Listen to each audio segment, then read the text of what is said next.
I'm Katie Uhlmann reporting for Katie Chats at SMITHEE TV in downtown Toronto. I'm here with Director Nathan Estabrooks. Have you been called a Mangiacake many times in your life? A couple times. The most important time was co-writer Christina called me a Mangiacake, which was sort of the start of the whole project. She just mumbled it under her breath, and it took me about a week to figure it out, but once I did, then we were off to the races. Very good.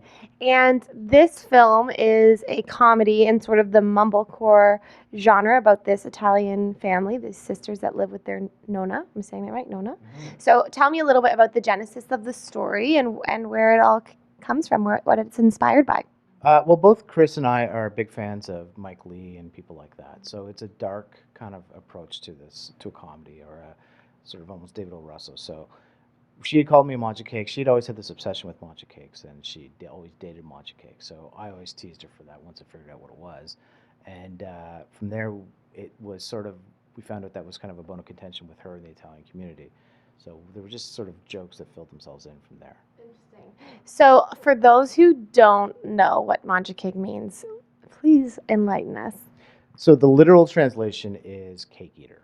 So Mangiacake, and it would just be what somebody of Italian descent would call somebody who isn't of Italian descent, particularly a waspy Canadian who lives off a diet of, refined sugar and bread. And yeah. I mean, I eat cake every day.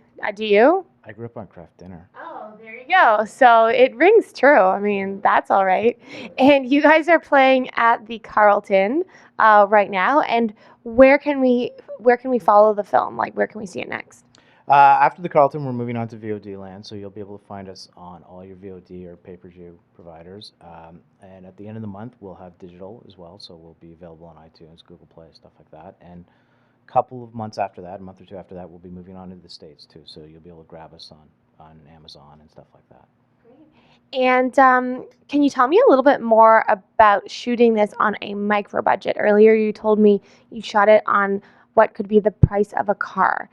It looks amazing. I didn't realize that when I was watching it earlier, but tell me about that process. How did you get her done? Yeah. It really is about the price of a Volkswagen Golf. I'll say that.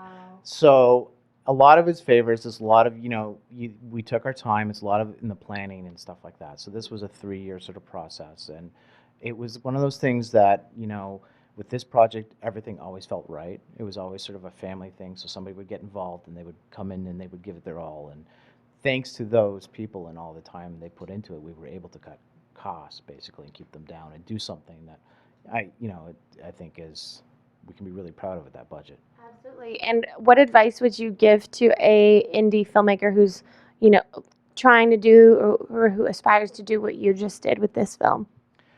I think it's take your time. Be patient. Be patient. Don't rush into this stuff because, not only that, you have favors that you're going to use up and you're going to look for people and, look eyes on the prize a couple years ahead and then you'll get there. But, we had our strip boards and our call sheets done, months in advance. We were ready to go. That's amazing.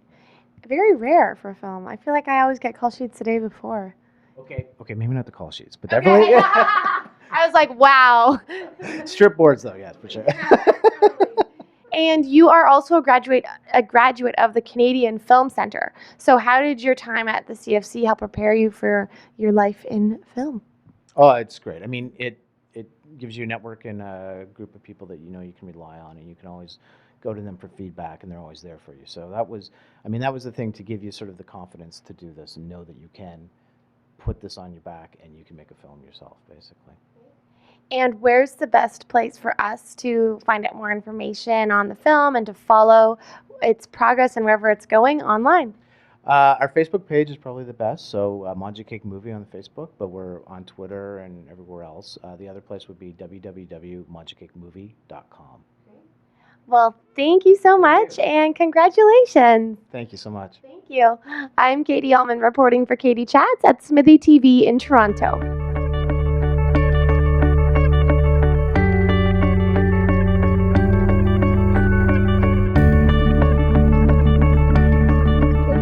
For watching Katie Chats. If you like the show, please subscribe. And if you're curious to know what I'm doing when I'm not interviewing, please click here. I'm also an actress and recently produced my first short film and would love for you to check out the trailer. Thank you.